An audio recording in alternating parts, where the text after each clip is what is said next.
अस्सलाम वालेकुम नाज़रीन, मैं हूं दिलीप राम, कराची की मसला। आज हम बात करेंगे सरकारी अस्पतालों की हालत ज़ार। सरकारी अस्पतालों में जो मामला चल रहे हैं, आपके साथ मेडिसिन का मसला है और बेड का मसला है। जो मरीज़ वहाँ आ रहे हैं, मरीज़ की बैठने का मसला और पीने के पानी का मसला, बहुत सारे इशूज़ हैं। इसको रिजॉल्व कौन करेगा?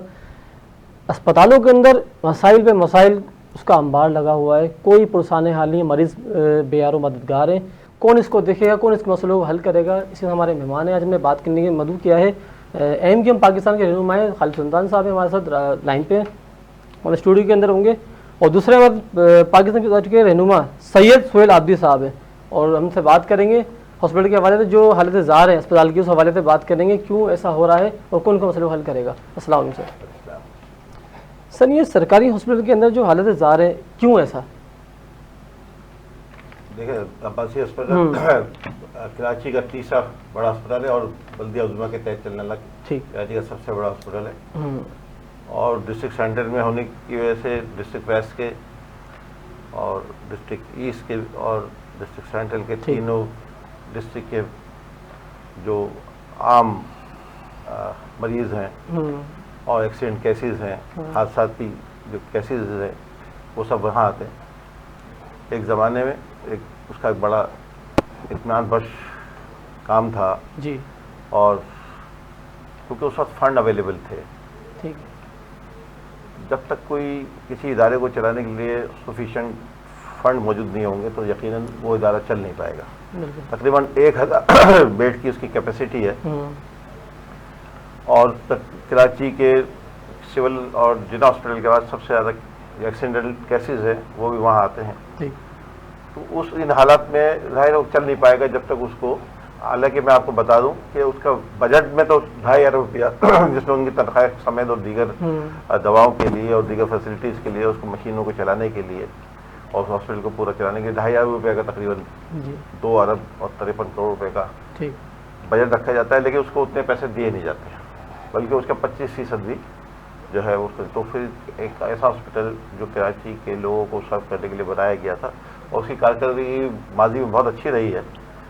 जब तो उसको मुत्तहदा कौमी मूवमेंट की जो हमारे 87 का दौर आया, उसके बाद फिर 2006 से लेकर 2010 का, उस ज़माने में बहुत अच्छा चला और सब उसकी तारीफ किया करते थे।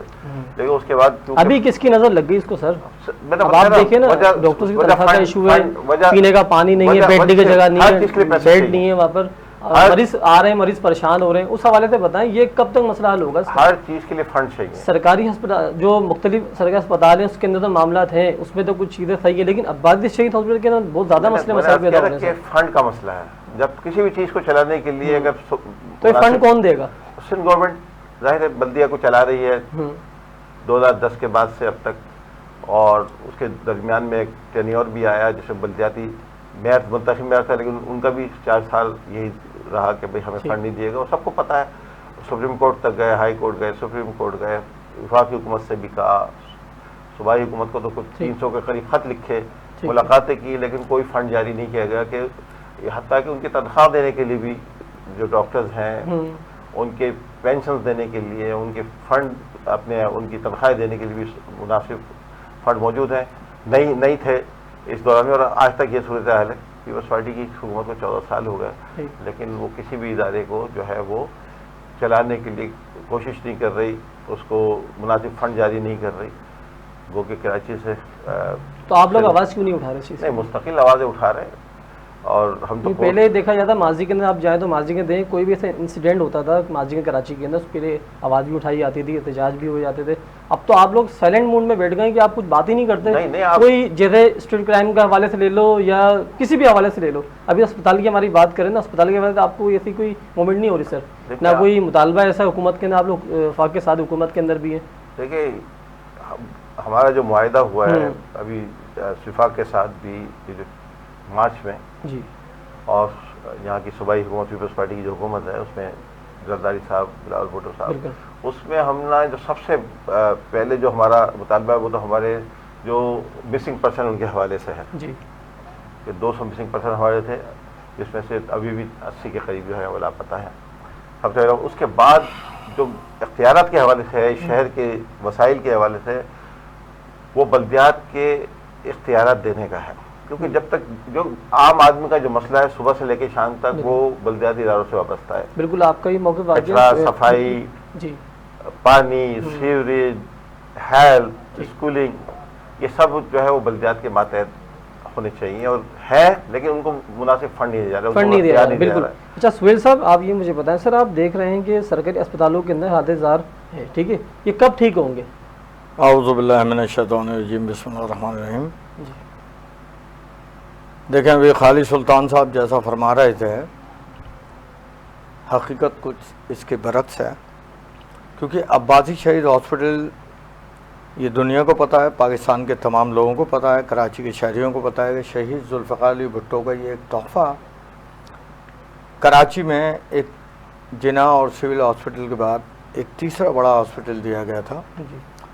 और अभी आपने भी कहा कि माजी, अब पता नहीं कौन से माजी की बात की, कि बड़ा बेहतरीन अंदाज में चल रहा था वो, लेकिन कराची क्योंकि सियासत की नज़र एक तवील अरसे से हो रहा है और जहाँ तक अख्तियारात की बात है, मेयर कराची जो भी होता था उसके अंडर सुपरविज़न, खुसूसन ये आपके अब्बासी शहीद हॉस्पिटल।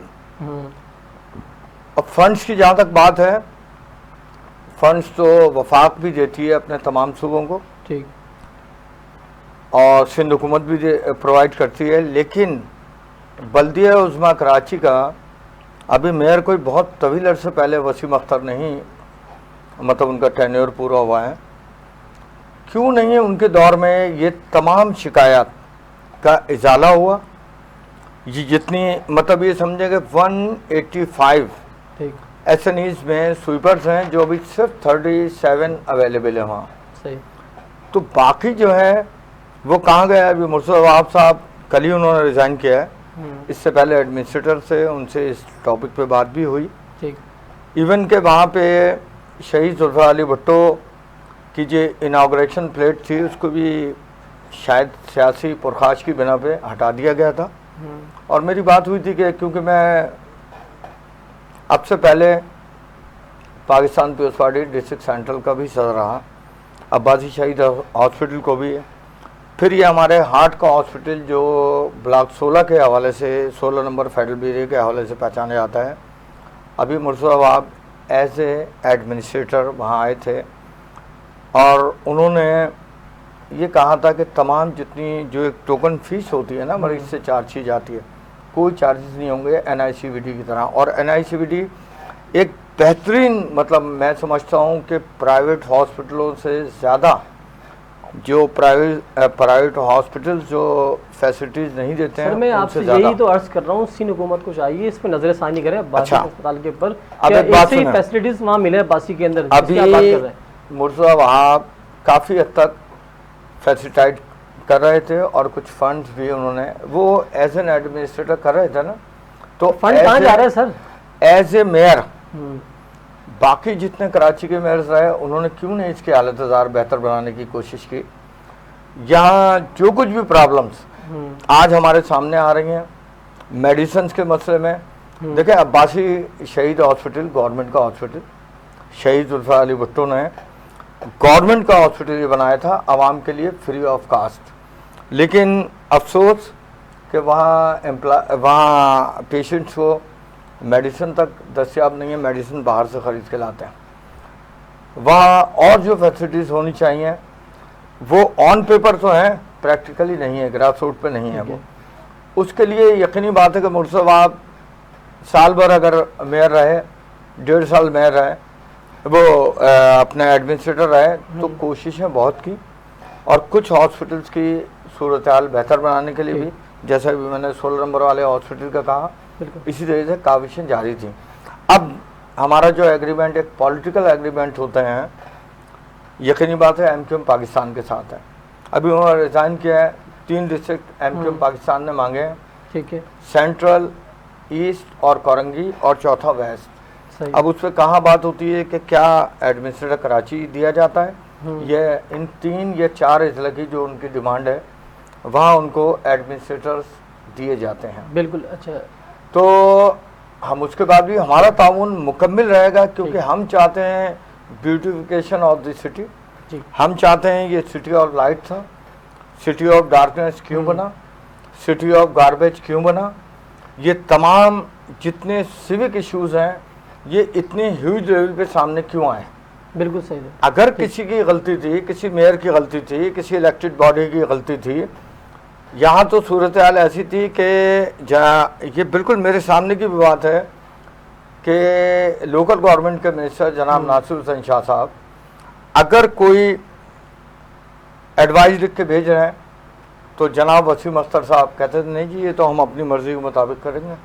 तो जहाँ कॉन्फ्लिक्ट पॉलिटिकल आ जाता है कि सिटी गवर्नमेंट कहती है हम मातहत नहीं चलेंगे प्रोविंशियल गवर्नमेंट का, और हकीकत मायनों में कि जितने हमारे चारों सूबों के अंदर जितनी भी मेट्रोपॉलिटन कॉरपोरेशंस हैं वो उस सूबे के मातहत चलती हैं, लेकिन यहाँ कराची का एक अंदाज़ ही अलग रहा, सियासत का भी अंदाज़ा अलग रहा, एडमिनिस्ट्रेशन का भी अंदाज़ा लग रहा, जिसकी वजह से कराची के आवाम सफ़र करते रहे, इदारे सफ़र करते रहे, लेकिन उम्मीद करते हैं कि आइंदा हमारे एमक्यूएम पाकिस्तान के दोस्त, पाकिस्तान पीपल्स पार्टी के दोस्त और जो लोग भी, मैं तो ये समझता हूँ इस शहर कराची में मतलब आवाम की मफाद में काम करेंगे, आवाम की मफाद में काम करना चाहिए। जैसे सुहेल साहब ने कहा कि भाई मेयर कराची वसीम अख्तर साहब के दौर में क्यों रिजाइन क्यों नहीं कर दिया गया इन्होंने, जबकि हालत में संभाल नहीं जा रहे थे, वॉट। लेकिन आप ये बताएं कि अस्पताल के हवाले से आप क्या कर रहे हैं, आप लोग उस हवाले से बताएं। अस्पताल के हवाले से तो बात जारी रहेगी, ठीक है, आप क्योंकि मौजूद आज का यही है, लेकिन मैं आपके करेक्शन मेरे भाई सुहेल भाई ने एक बात कही है कि कराची के एडमिनिस्ट्रेटर के लिए और कराची के 3 डिस्ट्रिक्ट के एडमिनिस्ट्रेटर के लिए हमने डिमांड की है। ठीक है, जब से हमारा उनसे मुआहदा हुआ पीपल्स पार्टी के साथ, एक दफ़ा भी हमने ना रिटर्न में ना ज़मानी कोई डिमांड नहीं। ठीक है, फिर कोई कैटेगरी मैं बता रहा हूँ, हाँ हमें ऑफर की गई ठीक कि आप ये इतने डिस्ट्रिक्ट आप ले लें, यहाँ पे अपने एडमिनिस्ट्रेटर लगा लें, लेकिन हमारा बुनियादी मुतालबा ये नहीं कि आप किसी को भी लगा लें। ठीक, सही ना। मुर्ताज़ साहब आए, हमने उस वक्त यही कहा था कि देखें कोई शख्सियत चाहे कितना बड़ा विजन लगती हो या कितना चाहती हो कि शहर को सही करे, जब तक तो उसको आप सफिशिएंट फंड नहीं देंगे, मुनासिब पैसे नहीं देंगे। कल जो उन्होंने रिजाइन किया है किस वजह से दिया, उसकी बुनियादी वजह यह है कि उनके पास फंड नहीं है।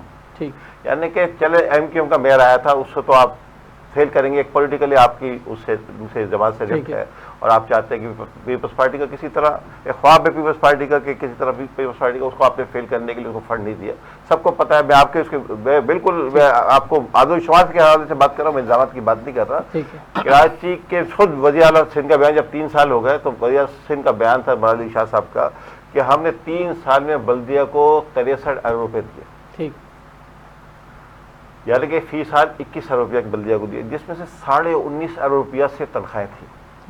तो 1.5 अरब रुपये में कराची 3 करोड़ लोगों से ज़्यादा का शहर है, वो 1.5 अरब रुपए में आप तकसीम कर ले तो फी आदमी चंद रुपए आएगा। तो कैसे कराची जो कराची की विफाक जो हिस्सा देता है सिंध को एनएफसी के तहत, वो 1200 अरब कितना देता है, 1200 अरब। अब तक अब ये वो कर लें कि कराची की आबादी और रेस्ट ऑफ सिंध, बकाया सिंध की आबादी, हम वैसे तो कराची की आबादी ज़्यादा है, 5.5 करोड़, अगर सिंध की है तो 3 करोड़ की आबादी, हम चले मान लेते हैं कि बराबर है, तो आधे फंड तो कराची को दे ही जाने चाहिए, आधे नहीं थे 40% फंड तो दिए जाने चाहिए थे ना। ये सुहेल भाई भी कराची के, हम तो आदमशुमार की और इंसाफ की बात कर रहे हैं। ठीक है, अगर कराची की रोडें टूटी होंगी, इनका बच्चा भी जब स्कूल जा रहा होगा उसी उसमें जाएगा, कचरा इनके घर के आगे भी पड़ा हुआ होगा, सीवरेज की लाइनें हर गली में बह रही होंगी। तो ये हमारे देखिए, हमें इस तरह नहीं सोचना है।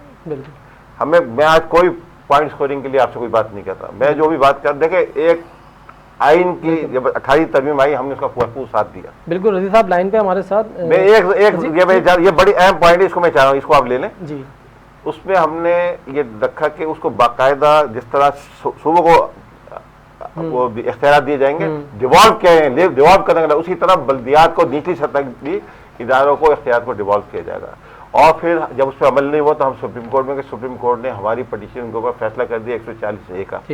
आज तकरीबन गुलजार साहब ने, मेरा ख्याल ये चीफ जस्टिस गुलजार साहब फरवरी 1 फरवरी या आखिरी 31 जनवरी थी अपनी रिटायरमेंट से 2 दिन पहले उन्होंने फैसला किया। आज कितने महीने, 10 महीने गुजर गए, 9 महीने गुजर गए, लेकिन अभी तक उस पर अमल दरामद का, और हमारे मुआहिदा का हिस्सा है जो हमने पीपल्स पार्टी से मुआहिदा किया, मुआहिदा नहीं किया बल्कि हमने वर्किंग रिलेशनशिप, उसमें हमारे बिलावल साहब, जरदारी साहब, वज़ीर आज़म शहबाज शरीफ साहब, चारों सूबों के जो अकाबरीन है और मुख्तलिफ बिल्कुल सही कहा आपने, साइन है, उस पर अमल नहीं हो रहा। बिल्कुल। तो जब तक इदारों का इख्तियार नहीं देंगे कुछ नहीं हो सकता, कोई भी कुछ नहीं कर सकता। रजी साहब, सर सरकारी अस्पतालों में हालतें ज़ार हैं, मरीज परेशान है, आप कैसे देखते हैं?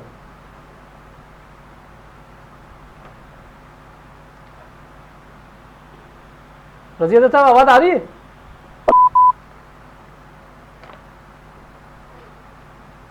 लाइन ड्रॉप हो गई, रजी साहब लाइन पे थे हमारे साथ, सी कंटिन्यू करेंगे। तो मैं यही बता रहा हूँ कि कराची पूरे पाकिस्तान का इंतहाई अहम शहर है, ये फाइनेंशियल हब है पाकिस्तान का। 70% मेन चीज देखें, आबादी शहीद हॉस्पिटल के, मेरी बात सुनिए, आबादी शहीद हॉस्पिटल के मेन चीज ये वहाँ मेडिसिन का मसला है, ठीक है, और जो बेड का मसला आ रहा है वहाँ पर, जो मरीज आ रहे हैं मरीज आ रहे हैं वहाँ मरीज की बैठने की जगह नहीं है वहाँ पर, ठीक है, जो मरीज है वहाँ पर वो बेयारों मददगार हैं, वो बाहर चरपाई पे मतलब कोई चादर बिछा के सो रहे हैं, कोई ट्रीटमेंट नहीं है, डॉक्टर्स नहीं है वहाँ पर, डॉक्टर से हम पूछा जाता है डॉक्टर बोलते हैं हमें तनख्वाही नहीं मिलती। तो ये इतना बड़ा इशू है, इसको कौन रिजॉल्व करेगा सर? ये बहुत बड़ा इशू है। ये बल्दिया के तहत चलने वाला इदारा है और ये बल्दिया ही करेगी, लेकिन बल्दिया को जब तक फंड नहीं दिए जाएंगे, वो इख्तियार नहीं जाएंगे। देखिए कराची जिस तरह एक छठा बड़ा शहर है ना पूरी दुनिया का, और पाकिस्तान का सबसे बड़ा शहर है, और पाकिस्तान का खाली बड़ा शहर नहीं है बल्कि सबसे ज्यादा रेवेन्यू जनरेट करके देता है, 70% रेवेन्यू देता है। मैं आपकी स्टेटमेंट की तवज्जो 99% रेवेन्यू सिंध हुकूमत को देता है, 300 रुपये तकरीबन सिंध हुकूमत को दिया जाता है पूरे सिंध से। बिल्कुल, जो 300 अरब रुपया बनता है वो दिया जाता है। सर सरकारी अस्पतालों में हालतें ज़ार हैं, मरीज परेशान, आप कैसे देखते हैं सर? आपकी आवाज में शोर बहुत आ रहा है। सर मैं कह रहा हूँ सरकारी अस्पतालों में हालतें ज़ार हैं, मरीज परेशान है, आप कैसा देखते हैं सर? सबसे पहले तो बहुत शुक्रिया आपका, आपने मुझे मौका दिया। हालात ज़ार तो देखें, हमारे जितनी भी हुकूमत आई है हुक्मरानों ने पाकिस्तान को इस नहज पे पहुंचा दिया है। पाकिस्तान से और पाकिस्तान के आवाम से मोहब्बत उन्होंने की नहीं है, वरना पाकिस्तान तो खुदा ने बहुत सारी मादनियात से मालामाल किया है। अगर ये हुकूमत करने वाले लोग ठीक हो जाएं तो पाकिस्तान जो दुनिया के टॉप 10 तरक्की करने वाले मुल्क है उसके अंदर शामिल हो जाएगा। पाकिस्तान के अंदर न टैलेंट की कमी है और पाकिस्तान की जो आवाम है वो पाकिस्तान से बहुत मोहब्बत करती है, क्योंकि हमारा वतन है, हमारा मुल्क है जी। और इतनी आज़ादी के साथ हम रहते हैं। हम पाकिस्तान से बाहर कहीं भी ट्रेवलिंग करते हैं तो वहाँ हमें पता लगता है कि पाकिस्तान की अहमियत क्या है। बिल्कुल ऐसे ही। तो हमारे जितने भी हुक्मरान हैं उनको चाहिए कि वो होश के नाखून लें। कौमी खजाने को नुकसान पहुंचाना, आज तक इतनी सारी थी नैब्स कायम की गई है, तो हर जो भी नैब बनाता सरकार जब आती है वो नैब अपने मकसद के लिए इस्तेमाल करती है। ये जो करप्ट लोग हैं इनको गिरफ्तार किया जाए, इनसे पैसे वापस दिए जाएं, कौमी खजाने में डाले जाएं, सिस्टम खुद ब खुद सही हो जाएगा। बिल्कुल सही कहा आपने। सरकारी अस्पताल में जो मसले मसाइल चल रहे हैं सवाल बिल्कुल आप सही कहा। एक जो घर का वॉशरूम होता है वो भी सही है, जो उनकी इमरजेंसी इतनी ख़राब है। सो साहब मैं सवाल करूँगा मैं आपसे, तो आबादी शहीद हॉस्पिटल की बात हो रही है हमारी, आप क्या चाहते हैं ये पहले ये सिंध गवर्नमेंट में आ जाए उसके बाद आप लोग की हालत सही करेंगे? नहीं जनाब, आबादी अस्पताल की ये बताएं। ऐसा कुछ भी नहीं है। बेसिकली तो सिंध का जो भी इदारा है वो सिंध गवर्नमेंट के ये मातहत होता है, ठीक। लेकिन अगर हमारी नहीं ना सुनने में आ रहा है सिंध गवर्नमेंट अपने टेक ओवर करेगी इसको, तो इसलिए आप लोग वेट कर रहे हैं कि वो टेक ओवर करे तो हम इसका कोई फंड वगैरह जारी करें। कोई भी इदारा, देखें एक बात सुने, अगर मेट्रोपॉलिटन कॉर्पोरेशन के अंडर कंट्रोल है तो मेट्रोपॉलिटन कॉर्पोरेशन किसकी है? प्रोविंशियल गवर्नमेंट की, ठीक। प्रोविंशियल गवर्नमेंट कभी ये नहीं चाहेगी कि हमारे टोटल अंडर कंट्रोल हो तो हम कुछ करें, बल्कि मैं तो कहता हूँ कि इस सिंध में बसने वाला ये कोई भी शहरी हो, सिंध हुकूमत की जिम्मेदारी है। तो इदारे तो वाक़तन जिम्मेदारी होते हैं, लेकिन उन इदारों को भी अपनी इंडिविजुअलिटी को देखते हुए कम से कम प्रोविंशियल गवर्नमेंट के साथ, प्रोविंशियल गवर्नमेंट लाजमी थोड़ी कि तो आपकी सपोर्ट भी चाहिए होगी ना सर? और बिल्कुल सपोर्ट हासिल है जनाब, आपकी प्रोविंशियल गवर्नमेंट हर लिहाज से साथ खड़ी होती है। ठीक। अभी मैंने नासिर शाह साहब की आपको बात बताई कि वो एक कह रहे हैं कि जी हम इस तरीके से इसको बेहतर बनाना चाहते हैं, ठीक। उस वक्त के मेयर कहते हैं नहीं जी हम अपनी मर्जी के मुताबिक करेंगे। जब ये चीज़ें हमारे दरमियान रहेंगी, और मैं ये समझता हूँ कराची मेन इकोनॉमिकल हब है पाकिस्तान का। आप 2.5 और 3 कह रहे थे, मैं कह रहा हूँ 3.5 करोड़ से ज़्यादा तजावुज़ कर गई है कराची की आबादी, और इस वक्त कराची के हर शहरी को, जी। चाहे वो कोई सी भी लिसान बोलता हो, ठीक, उसका किसी भी फ़िक़े से, किसी भी मजहब से ताल्लुक़ हो, सही, कराची की खूबसूरती के लिए, कराची की बेहतरी के लिए जब तक हम सब यूनाइट हमको मिलकर काम होकर करें। एक पेज पे आके काम नहीं करेंगे, बिल्कुल, तो मैं ये समझता हूँ Karachi Issue resolve economical hub नहीं रहेगा, बल्कि लोग अपने अपने जहाँ जहाँ से आए हैं वहाँ वापस जाएंगे, और कराची का वही एक्चुअल शहरी जो कराची का, जिसका एसिड कराची है, वो सफ़र करेगा। तो मैं समझता हूँ या तो सफ़र भी सबको साथ करना चाहिए और तरक्की भी सबको साथ करनी चाहिए। तरक्की में हम सबका साथ होगा, और कराची मिनी पाकिस्तान कहलाता है। हम कराची को खूब से खूबसूरत बनाने के लिए अपने एफर्ट्स को बिल्कुल कंटिन्यू। आपका भी बहुत शुक्रिया। थैंक यू, आपका भी बहुत शुक्रिया। छोटा सा ब्रेक।